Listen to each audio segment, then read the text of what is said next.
성경은 예수님께서 부활하셨던 그 순간, 그 부활 사건의 현장에 관한 자세한 기록이 없습니다. 왜냐하면 그 부활하시는 순간 예수님의 몸이 그 죽음의 권세를 깨뜨리시고 무덤 문을 열고 나오시는 그 장면을 눈으로 목격한 사람이 없기 때문입니다.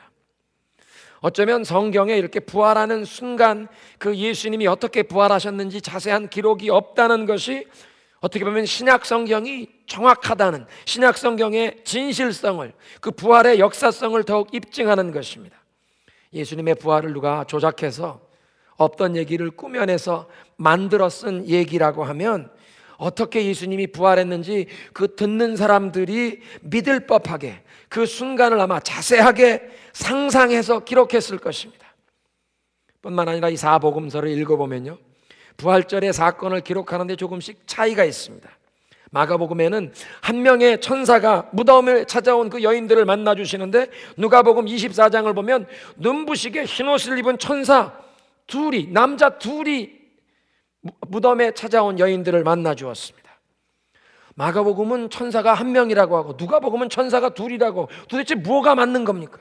아니, 성경에 이런 차이가 있으면 이거 분명 거짓말 아닙니까? 거짓말이 아니라 도리어 복음서에 있는 차이점 자체가 부활이라는 이 사건을 누가 조작해서 서로 입을 맞춰서 만들어 놓은 얘기가 아니라 역사적인 실제 사건을 사람들이 자기가 기억하는 대로 사실 그대로 솔직하게 기록했다는 증거입니다.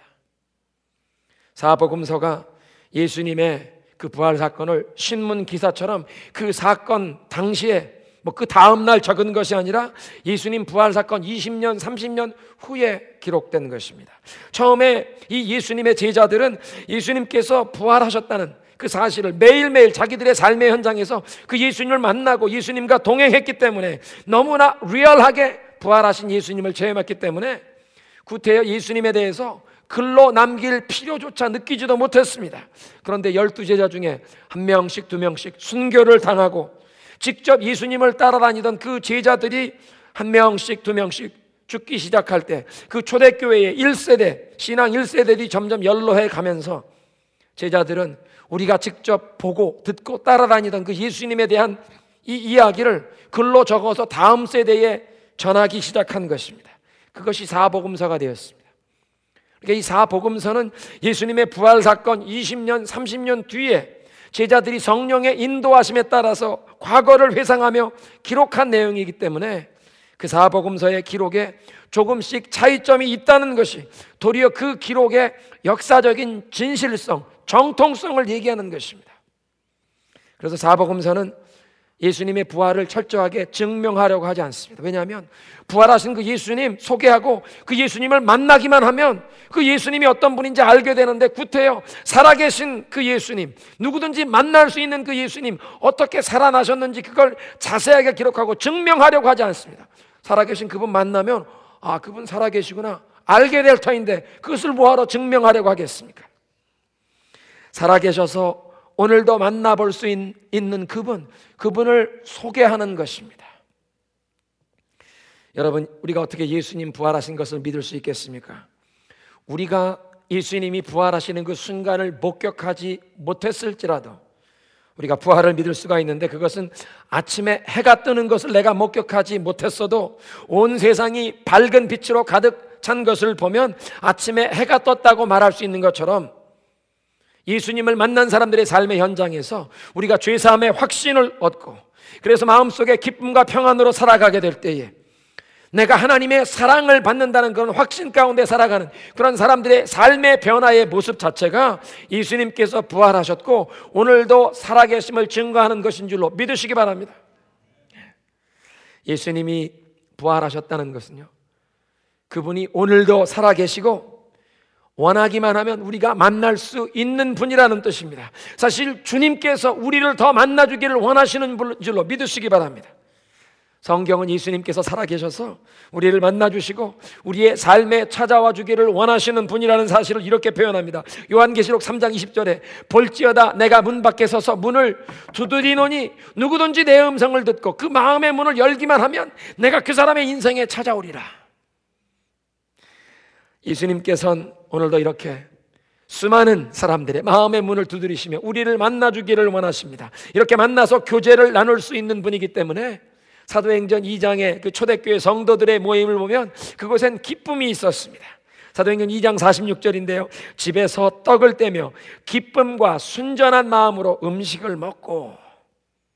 이 초대교회 성도들의 구역 모임의 모습입니다.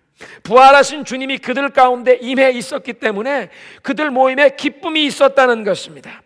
죽어버리고 끝난 분을 기념하는 엄숙한 종교의식이 아니라 예수님이 살아계셔서 그들의 그 소그룹 모임에, 구역 모임에도 친히 찾아와 주셨기에 이들이 떡을 뗀다는 것은 성찬식을 의미합니다. 예수님께서 우리를 위해 그 몸을 찢으시고 피를 흘려주신 것을 기념하는 그 떡을 떼는 사건이 엄숙한 슬픔에 가득 찬 순간이 아니라 기쁨으로 떡을 떼었다는 것입니다. 예수님 우리에게 이렇게 생명 주실 뿐 아니라 지금도 살아계셔서 우리의 이 모임에 임하셨습니다. 지금도 우리의 찬양을 받으십니다. 지금도 우리의 기도를 들어 응답하십니다. 기쁨 가운데 이 구역 모임에서 떡을 떼고 함께 음식을 나눈 것입니다.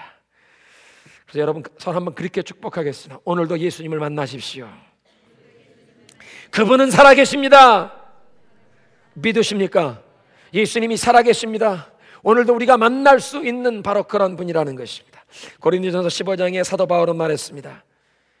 예수 그리스도께서 부활하시지 않았다면 그 예수님의 부활이 역사적인 사실이 아니라 사람들이 꾸며낸 이 픽션이었다면 우리가 전하는 복음, 모든 전도와 선교는 거짓말이요 시간 낭비라. 그리고 예수를 믿는 그리스도인들의 신앙이란 거짓을 믿고 헛된 것을 믿고 있는 미련하고 무가치한 것이며 아직도 사람들의 죄 문제는 해결되지 못한 것이고 모든 사람들이 다 죄와 저주 아래 사는 것이요 크리스찬들은 하나님의 이름을 빙자해서 거짓말하는 사기꾼들이라. 그러나 그리스도 예수께서 부활하셨기에 우리는 오늘도 살아계신 그분을 만나 교제할 수 있다는 것입니다. 우리의 모든 죄가 과거와 현재의 미래의 모든 죄를 예수님이 해결해 주신 것이고 죽음의 두려움에서 우리를 건져주시며 오늘도 우리와 동행하시고 우리의 기도를 들어 응답하시는 분이신 줄로 믿으시기 바랍니다. 뿐만 아니라 우리에게도 죄와 사망의 권세를 깨뜨리고 부활할 소망을 주신 줄로 믿으시기 바랍니다. 우리의 모든 연약함과 그 죄의 유혹을 물리칠 수 있도록 오늘도 우리에게 힘을 부어주시는 줄로 믿으시기 바랍니다. 우리의 삶을 향해 그 하나님의 계획을 알려주시고 그 하나님의 뜻과 계획을 우리의 삶 가운데 이루어갈 수 있도록 우리에게 힘을 공급해 주시는 줄로 믿으시기 바랍니다. 그래서 부활은 예수님께서 오늘도 살아계시고 우리가 그분을 만날 수 있고 그분과 동행할 수 있다는 소식입니다. 두 번째로 이 부활은 하나님의 은혜의 승리를 보여주십니다.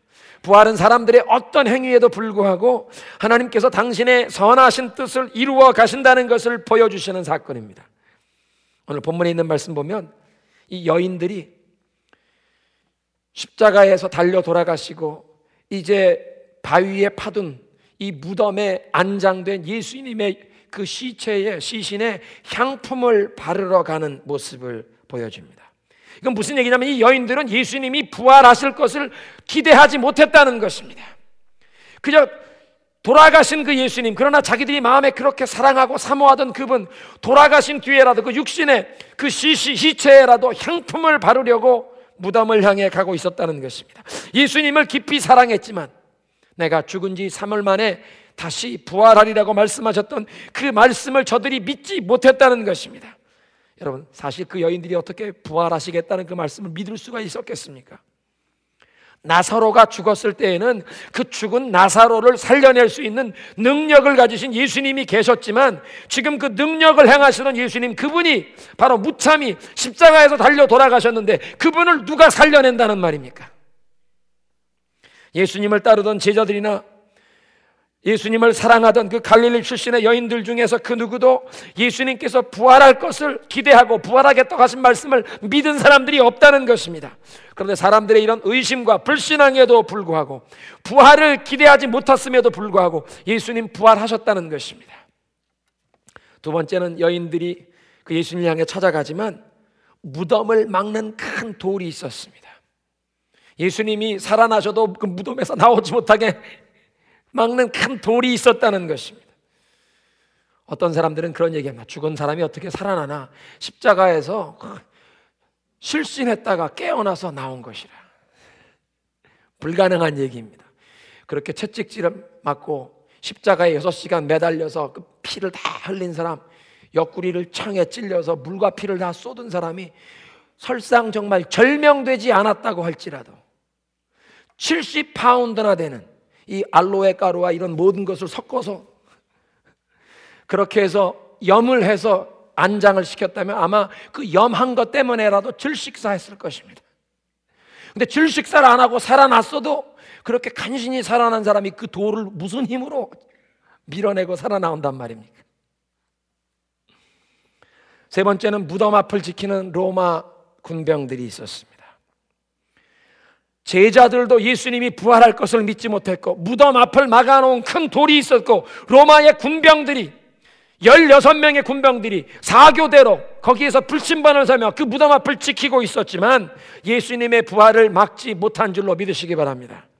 아무리 밤이 어둡더라도 아침이 다가오며 날이 밝는 것을 막지 못하는 것처럼 그 누구도 그 무엇도 감히 하나님의 구원의 계획을 막지 못했다는 것입니다. 예수님의 그 부활 사건은요, 사람들의 행위와 관계없이 사람들의 행위에도 불구하고 하나님의 계획대로 하나님의 그 구원의 역사를 이루어 가시는 하나님의 그 은혜의 하나님의 사랑의 승리를 보여주시는 줄로 믿습니다. 그런 의미에서 그리스도의 부활은 어두움이 빛을 막지 못했다는 것입니다. 슬픔이 기쁨을 막지 못했다는 것입니다. 절망이 소망을 막지 못했다는 것입니다. 죽음이 생명을 막지 못했다는 것입니다. 사망의 권세가 그리스도 예수 안에 있는 이 생명의 역사를 막지 못한다는 것입니다. 악이 선을 이기지 못한다는 것입니다. 오늘도 살아계신 그 예수 그리스도로 인하여 우리는 그래서 선을 행하되 낙심치 않을 수 있는 것입니다. 그런가 하면 사람들의 행위가 하나님의 구원의 역사에 무엇을 보태지도 못한다는 것입니다. 이사야 선지자는 이렇게 얘기했습니다. 그가 채찍에 맞음으로 우리가 나음을 얻었도다. 예수님께서 채찍에 맞음으로 우리가 나음을 얻었도다. 우리의 어떤 고행이나 선행이 인간의 그 영혼 구원에, 인간의 이 죄 문제를 해결하는데, 우리 인간의 영혼을 죄라는 질병에서 고치는데 아무것도 보탬을 주지 못한다는 것입니다. 오직 예수 그리스도의 고난만이, 그 십자가의 구원의 역사만이 우리를 고치시고 우리를 씻기시고 우리를 새롭게 하시고 우리를 살려내는 줄로 믿으시기 바랍니다. 그래서 이사야 53장 5절은 이렇게 말씀하십니다. 그가 찔림은 우리의 허물을 인하며 그가 상처를 받은 것은 우리의 죄악 때문이라. 그가 징계를 받음으로 우리가 평화를 누리고 그가 채찍에 맞음으로 우리가 나음을 얻었느니라.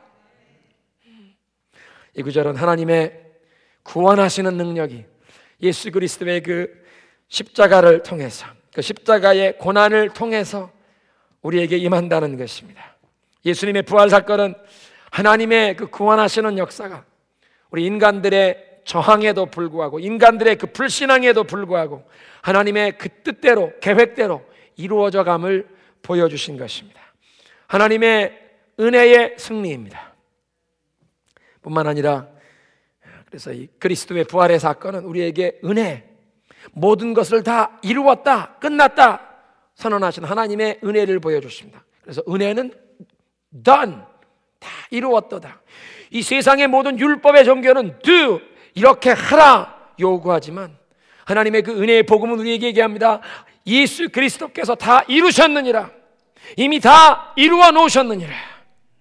율법이란 인간의 선한 행위로, 우리의 힘과 노력으로 대가를 지불하고 공로를 쌓아서 우리의 죄사함과 구원을 이루라고 얘기합니다. 도덕적인 교훈, 종교적인 의무를 부여하지만 하나님의 은혜는 우리의 이 모든 허물과 연약함에도 불구하고 하나님께서 그 은혜와 사랑으로 우리의 죄 문제를 해결해 주시고 우리를 구원해 주신다고 말씀하십니다. 여러분, 세상의 모든 사람이 익숙한 원리는 바로 이 율법의 원리입니다. 우리 그런 말 하지 않습니까? 공짜란 없다. 영어로는 There's no free lunch. 싼 게 비지떡이다. 공짜가 어디 있냐? 왜냐하면 이 세상은 율법이라는 원리로 돌아가기 쉽습니다. 우리가 인과응보라는 얘기를 하죠. 심은 대로 거둔다. 콩 심은 데 콩 나고 팥 심은 데 팥 난다. 그래서 은혜라는 것이 우리에겐 생소합니다. 대개 한번 듣고도 믿기가 어려운 것입니다. 받아들이기가 쉽지 않습니다. 머리로는 이해가 되면서도 마음으로 받아들이고 느끼며 체험하며 그 은혜 안에서 살고 은혜로 우리가 생활하기가 쉽지 않습니다. 왜냐하면 지금까지 우리는 살아오면서 은혜보다는 율법에 의해 움직여 왔기 때문입니다. 근데 은혜란 우리의 노력 없이 도리어 우리의 하나님을 향한 행위는 반역이요 죄악이었는데도 하나님께서 그 선하심과 사랑으로 우리를 구원해 주시고 우리에게 선하심을 베풀어 주신다고 말씀하십니다. 받을 자격이 없는 사람에게 사랑을 베풀어 주시고 축복해 주시는 것, 그것을 은혜라고 얘기합니다. 무조건적인 사랑입니다. 자기 자신의 생명을 내어주시는 그 주님의 사랑, 그것을 은혜라고 하는 것입니다. 그래서 그리스도의 부활이란 우리 인간의 불신앙과 우리의 행위에도 불구하고 하나님께서 자격 없는 우리들에게 하나님의 그 선하심으로 우리의 죄를 용서하시고 우리를 구원해 주시는 하나님의 그 놀라운 은혜를 보여주시는 줄로 믿습니다. 한번 따라하겠습니다. 하나님께서 다 이루셨습니다. 자격 없는 자에게 사랑을 베푸십니다. 구원해 주십니다. 믿으십니까? 하나님께서 은혜로 모든 것을 다 이루시고 자격이 없는 저와 여러분을 택하시고 우리를 구원해 주시고 우리의 죄를 용서해 주시고 우리와 동행해 주시는 줄로 믿습니다. 그래서 이 부활절 이후에 그리스도인들이 함께 모여서 예배하는 날이 이 안식일이 토요일에서 주일로 바뀐 것입니다. 본래 유대인들은 모세 이후에 계속 지켜왔던 그 율법에 의해서 이 안식일이 금요일 저녁 해지는 시간부터 토요일 저녁 해지는 시간이었습니다. 그리고 그 율법의 안식일이란 6일 동안 수고한 뒤에 7일째 되는 날을 안식일로 지키는 것이었습니다. 그런데 예수님께서 안식 후 첫날 부활하신 다음에, 안식 후 첫날이라고 하면 토요일 저녁 해지는 시간부터 주일 저녁 해지는 시간까지 얘기합니다. 그래서 예수님께서 안식 후 첫날 아침에 부활하셨다는 것은 주일 아침에 부활하신 것을 말씀하십니다. 그래서 그리스도인들은 이 안식 후 첫날, 주일날, 예수님이 부활하신 그날, 사실은 주일이라는 말 자체가 예수님이 그 일요일날 부활하셨기 때문에 그날을 The Lord's Day, 주일이라고 부르기 시작한 것입니다. 주님의 날이라고 부르면서 예수님 부활하신 그 아침에 모여 함께 예배하며 그것이 그리스도인들의 안식일이 된 것인 줄로 믿으시기 바랍니다. 그래서 율법은 6일간 먼저 일하고 수고한 뒤에 안식일을 지키라고 하지만 부활을 통해 나타난 하나님의 은혜는 먼저 안식 후 첫날, 그 주일날, 이제 주님이 부활하신 그날 우리가 함께 모여 예배하며 주님께서 우리에게 주시는 그 부활의 승리를 누리며 그리스도 예수 안에 있는 죄사함과 하나님이 주시는 평안과 위로와 소망, 그 안식일을 먼저 누리고 안식일에 하늘로부터 내리는 그 은혜를 받아 누리고 그리고 그 안식일에 하늘로부터 부어주신 그 은혜를 힘입어 월요일부터 토요일까지 세상에 나가 힘써 일하며 하나님의 능력을 힘입어 살라고 하는 것입니다. 열심히 일한 뒤에 주말에 쉬는 것이 아니라 여러분 달력을 보십시오. 주일이 한 주의 첫날이지 않습니까? 그리스도인들은 먼저 그 한 주간의 시작을 예수 그리스도의 그 부활의 승리를 기억하며 주님의 은혜를 받아서 그 안식일 날 힘을 얻고 하나님 부어주신 힘을 힘입어서 한 주간을 이 세상에서 승리하며 살 수 있도록 그 능력을 공급받는 줄로 믿으시기 바랍니다. 주님이 부어주시는 그 은혜를 예수님 부활하신 그 안식일 날 주님께 예배하며 하늘의 능력을 공급받고 그래서 이제 주 6일 동안의 삶을 하나님을 위하여 헌신하며 살라는 것입니다. 율법은 수고한 뒤에 하나님께 나오라고 하지만 은혜는 우리가 어떤 행위를 이루기 전에 무조건적으로 우리를 택하시고 우리의 죄를 용서하시고 우리를 구원하신 그 하나님의 은혜 안에서 안식을 누리고 그 안식을 힘입어 이 세상을 변화시키라고 말씀하십니다. 그래서 예수님의 부활 때문에 우리가 일주일의 첫째 날인 주일에 먼저 하나님 앞에서 이렇게 이 안식을 누리고 하늘의 기쁨과 소망과 능력을 덧입어 세상으로 나아가게 된 줄로 믿으시기 바랍니다. 한번 따라하겠습니다. 하나님의 은혜에 감사합시다. 우리 서로 옆에 있는 분에게 축복합니다. 그리스도 안에서 안식을 누리십시오. 네. 그래서 예수님께서 부활하셨다는 소식은요, 예수님이 오늘도 살아계시고 그래서 오늘도 우리가 만나야 할 분이고 우리를 만나주시기를 원하시는 분이시고 우리의 기도에 응답하시고 우리와 동행하신다는 것입니다. 두 번째로 예수님께서 부활하셨다는 소식은 하나님의 은혜가 인간의 모든 허물과 연약함과 불신앙, 이 죄악에도 불구하고 하나님의 은혜가 승리했다는 소식입니다. 세 번째로 예수님께서 살아나셨다는 이 부활의 소식은 오늘도 살아계신 예수님께서 우리들의 고통 가운데 위로와 소망을 주신다는 것입니다.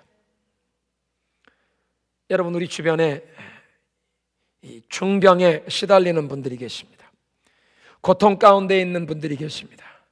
그런 분들에게 이 부활이 과연 어떤 의미가 있습니까? 예수님께서 우리의 죄와 허물을 담당하시고 그가 채찍에 맞음으로 우리가 나음을 얻었다면 왜 우리가 이런 몹쓸 병에 걸려서 고통을 당하고 있습니까? 부활의 예수 그리스도의 그 부활이 우리에게 무슨 소망이 된다는 것입니까? 각 사람에게 왜 이런 고통과 환난이 찾아오는지 그 이유는 다 여러 가지로 다양하겠지만, 그러나 예수님께서 그 십자가에서 고난을 받으실 뿐 아니라 죽으셨다가 다시 부활하셨기 때문에 사망이 우리를 향하여 공격하는, 사망에 쏘는 것이, 사망이 그 권세를 잃어버렸다는 것입니다. 사망의 권세를, 죽음의 그 고통과 두려움을 예수님께서 무장해제시키셨다는 것입니다. 우리 그리스도인들에겐 죽음이 가장 큰 두려움이 더 이상 아닌 것입니다. 사망의 권세를 깨뜨린다는 것은요, 누군가가 죽었다가 다시 살아나서 영원히 죽지 아니할 때에만 가능한 것입니다. 죽었다가 살아나는 사람은 성경에 보면 여러 사람이 있습니다. 회당장 야이로의 12살 난 딸도 예수님께서 죽었다가 살려주셨습니다. 나인성 과부의 외아들, 그 장례 행렬이 나가는데 상여 메고 나가는 사람들 예수님이 세우시고 이 과부의 아들을 살려주셨습니다. 나사로, 베다니 마을에서 죽어서 장사한 지 나흘이 되는 나사로를 예수님이 다시 살려주셨습니다. 그런데 이 모든 사람들은요, 다 몇십 년 더 살다가 죽고 말았지만 예수님께서는 죽었다가 다시 사셔서는 영원히 죽지 아니하고 오늘도 살아계셔서 부활의 첫 열매가 되신 줄로 믿으시기 바랍니다.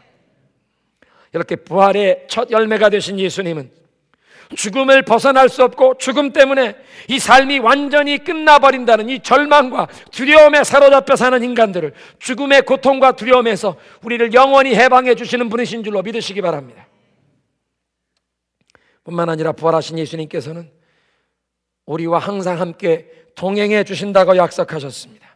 우리가 물 가운데로 지날 때에도 우리와 함께 하시고 불 가운데로 지날 때 그 불꽃이 우리를 사르지도 못하도록 우리와 함께 동행해 주신다고 약속하십니다. 물과 불을 피하게 해주는 분이 아니라 그 물과 불을 지나갈 때 우리를 버려두지 아니하시고 우리와 동행하심으로 그 물과 불을 능히 극복할 수 있도록 힘을 주시고 용기를 주시고 은혜를 주시는 분이신 줄로 믿으시기 바랍니다. 물 가운데로 지날 때, 불 가운데로 지날 때 하나님이 우리를 버리셨나, 하나님이 우리를 잊으셨나 의심이 찾아올 수 있지만 하나님께서는 결코 우리를 잊으시거나 우리를 버리지 않는 줄로 믿으시기 바랍니다. 이사야 49장 16절에 하나님 그렇게 말씀하십니다. 내가 너희를 내 손바닥에 새겼느니라. 이렇게 말씀하시는 하나님께서는 예수님의 그 손바닥의 못자국을 통하여 저와 여러분을 결코 잊지 아니하시고 항상 우리와 동행하시겠다는 그 약속을 보여주신 줄로 믿습니다. 여러분, 누구든지 자기가 큰 대가와 희생을 지불하고 얻은 것은 특별히 소중하게 여기지 않습니까? 결코 포기할 수 없게 되지 않습니까? 하나님께서 저와 여러분을 당신의 백성 삼으시기 위해 얼마나 엄청난 대가를 지불하셨습니까? 예수님께서 십자가에서 그 모든 수치와 고통을 당하시기까지 하면서 저와 여러분을 당신의 소유로 삼으셨기에 예수님께서는 저와 여러분을 결코 잊거나 포기할 수 없는 줄로 믿으시기 바랍니다. 한번 옆에 계신 분 그렇게 축복하겠습니다. 예수님께서 당신을 결코 포기하지 않으십니다. 할렐루야. 믿으십니까? 예수님께서는 나를 결코 포기할 수 없으시다는 것입니다. 여러분, 예수님께서 부활하셨다는 것이 무슨 의미가 있습니까? 그분은 부활하셔서 오늘도 살아계시기 때문에 오늘 이 아침도 우리가 만나야 할 분입니다. 우리의 찬송을 들으시고 우리의 기도를 들어 응답하시는 분이십니다. 우리와 동행해 주는 분이십니다. 예수님이 부활하셨다는 것은 하나님의 은혜와 사랑이 우리 인간들의 모든 연약함과 허물에도 불구하고 하나님의 그 구원의 뜻을 이루어 가시는 은혜의 승리를 선포하십니다. 뿐만 아니라 예수님께서 이런 엄청난 대가를 지불하시면서 저와 여러분을 당신의 백성 삼으셨기에 예수님 결코 우리를 포기할 수 없습니다. 그래서 우리의 이 모든 환난과 어려움 가운데도 예수님께서는 우리를 위로하시고 우리와 동행하시며 이것을 이겨낼 수 있는 힘과 소망을 우리에게 공급하시는 줄로 믿습니다. 여러분, 고통이란 우리에게 위험한 것, 우리에게 해로운 것을 피하라는 이 본능적인 반응입니다. 우리 몸이 고통을 느낀다는 것은 이것은 위험하다, 이것은 피해야 한다는 본능적인 사인입니다. 이 문둥병이 무서운 것은 신경을 마비해서 고통을 느끼지 못하게 되는 것입니다. 불에 손이 뒤는데도 그걸 아픈 것을 느끼지 못하는 것입니다. 발에 가시가 찔렸는데도 아픈 줄도 모르고 고통을 느끼지 못하기에 상처가 감염되고 썩어 들어가고 그래서 손가락, 발가락을 잊어버리는 일들이 생기는 것입니다. 그렇게 보면 아픔을 느낄 수 있다는 것, 그것이 도리어 축복입니다. 생명력이 있다는 그런 뜻입니다. 아직도 싱싱하게 살아있다는 증거입니다. 우리의 삶 가운데 고통이 찾아올 때 우리는 그것을 힘들어하고 피하려고 하지만 여러분, 예수님께서 부활하셨기 때문에 우리의 고통과 아픔 속에서도 우리는 이제 새로운 자세로 그런 고통과 아픔을 맞이할 수 있습니다. 더 이상 죽음을 두려워할 필요가 없다는 것입니다. 왜냐하면 예수님이 부활하신 것처럼 저와 여러분도 부활하고 영원히 살 수 있는 소망을 주셨기 때문입니다. 우리에게 중병이 찾아올 때도 낙심과 절망할 필요가 없습니다. 고통이 있느냐 없느냐가 삶의 행복을 결정하는 중요한 척도가 아닙니다. 여러분, 우리의 인생에 고통이 있을지라도 나를 사랑하시는, 나를 영원히 포기하지 아니하시는 그 예수님으로 인하여 그 고통과 환난을 능히 극복하고 이겨낼 수 있는 힘과 용기와 소망이 위로부터 내릴 줄로 믿으시길 바랍니다. 주님이 우리와 동행해 주십니다. 그리고 우리의 고통이 무의미한 것이 아닙니다. 죄로 오염된 세상에 살기 때문에 우리는 때로 불공평한 일을 당하기도 하고 억울한 일을 당하기도 합니다. 재난과 사고와 질병을 당하기도 합니다. 그러나 이런 고통을 통해서 그리스도께서는 우리의 성품을 가다듬게 하시고 이 세상의 고통으로 인하여 더욱 천국을 소망하며 천국을 사모하며 살게 하십니다. 그리고 우리 속에서 더욱 그리스도를 향한 이런 갈망이 불릴 듯 일어나게 하시고, 그래서 더욱 하늘나라를 위하여 귀하게 쓰임받을 수 있는 그런 정결한 그릇으로 우리를 다듬어 가시는 줄로 믿습니다. 이런 고통을 통해서 하나님께서는 우리를 가장 진하게 만나주시고 우리를 가장 확실하게 어루만져 주시고 다듬어 주셔서 우리를 하나님의 사람으로 세워가는 줄로 믿습니다. 부활하신 주님, 이 아침에도 우리를 만나주시는 주님, 하나님의 은혜로 승리를 다시 한번 우리에게 확인시켜 주시는 주님, 그래서 결코 우리를 포기할 수 없기에 환난과 고통 가운데서도 우리를 위로하고 동행해 주시는 주님, 여러분 그 주님께 우리의 믿음의 고백을 찬양으로 올려드리겠습니다.